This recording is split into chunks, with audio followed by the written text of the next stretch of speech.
এই যে তোমরা এই প্র্যাকটিক্যাল খাতাগুলো দেখতে পাচ্ছ, এগুলো দিয়ে আজকে তোমাদেরকে আমি কাটিং ম্যাপ বানিয়ে দেখাবো। একটু বড় সাইজের কাটিং ম্যাপ বানাবো, এই জন্য আমি 2টা প্র্যাকটিক্যাল খাতার 2টা বোর্ড নিয়ে নিয়েছি।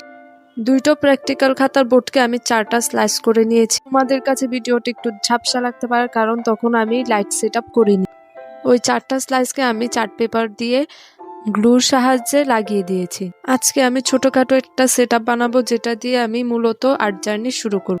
এই সেট আপটা কিন্তু যে কোনো কেউই চাইলে করে নিতে পারবে, কোনো খরচ লাগে না, তেমন কোনো খরচই লাগে না, যে কোনো কেউই আর্ট জার্নি শুরু করতে পারে এই ছোট একটি সেট আপের মাধ্যমে। এই রিং লাইটটা কিন্তু অনেক অনেক বছর আগের, এটার কিন্তু স্ট্যান্ডও নেই, এই জন্য এটা আমি জানালার সাথে লাগিয়ে দিয়েছি। এবার আমি আমার টুকটাক যা জিনিসগুলো আছে এগুলো সেট আপ করে নেব। এই অর্গানাইজারটা আমি বানিয়েছি মোবাইলের বক্স দিয়ে। এবার হয়তো ভিডিওর লাইটিংটা ঠিক আছে। আমি একে একে আমার প্রত্যেকটা জিনিস টেবিলে সেট আপ করে রাখছি। পেইন্টিং করে কিন্তু এই অ্যাক্রিলিক কালারগুলো নেই এমন মানুষ হয়তো পাওয়াই যাবে না। আমি প্রথমেই আগে এই পেইন্টিংটা দিয়েই শুরু করেছি। এটার মধ্যে টাকা জমায়, কত টাকা আছে ওইটাও লিখে রাখছে পিছে। আমি তারপর একটু নাস্তা করে নিচ্ছি। এর মধ্যেই দেখি আমার ভাই একটা রেডিমেড নুডলস আনছে। এই নুডলসটা কিভাবে বানায় চলো তোমাদের কাছকে দেখাই। নুডলসটার মধ্যে এই মশলাগুলো দেওয়া থাকবে। দেখি আমরা ও কিভাবে এটা বানাচ্ছে। আমার মনে হয় না নুডলসটা তেমন একটা মজা হবে। আমি কোনো সময় এটা ট্রাই করি নাই, কারণ এটা আমার কাছে মনে হয়, দেখতেই মনে হয় যেন কেমন ভালোই হবে না। আর আমার ধারণাটাই ঠিক, এই নুডলসটার স্মেলটা আমার থেকে একদমই ভালো লাগে না। ও কেমনে যে খায় আল্লাহ জানে। আবার সসও দিচ্ছে, সস তো আমার একবারেই দেখতে মন চায় না। ও বললো এটা বানাইতে বানাইতে একটা ভিডিও নিতে। তারপর আমার কাছে কিছু স্টিকার আছে, এগুলো আমি লাগাই দিব। স্টিকার খরচ করতে আমার যে কি পরিমাণ কষ্ট লাগে। আমার ছোট থেকেই স্টিকার আমি জমায় রেখে দিতাম, কিন্তু আমার ব্যবহার করতে মন চাইতো না।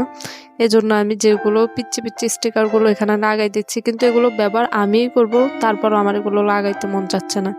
এটা আবার কেমন রোগ আমি জানি না। দেখো আমি কি পিচ্ছি সাইজের স্টিকারগুলো লাগাচ্ছি শুধু, আর আমি কিন্তু আর লাগাচ্ছিও না। এরপর স্টিকারগুলো আমি রেখে দিব।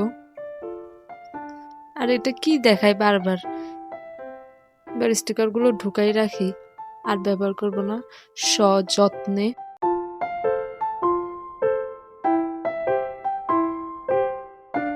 মন যে চাই স্টিকারগুলোর একদম থাপ্পড় মারি, কি যে ফিটির ফিটির করে বেটা, সুন্দর মতো ঢুকোস না কেন, একদম থাপ্পড় মারি।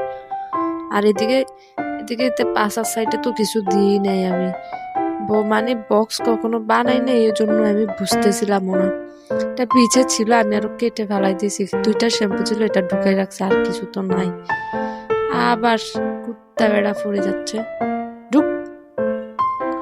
আবার হাই দিচ্ছি, এইসব যে কেন করি আমি বারবার।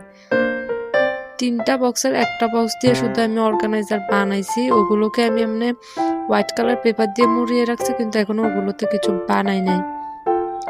এত যে আলসেমি লাগে। আবার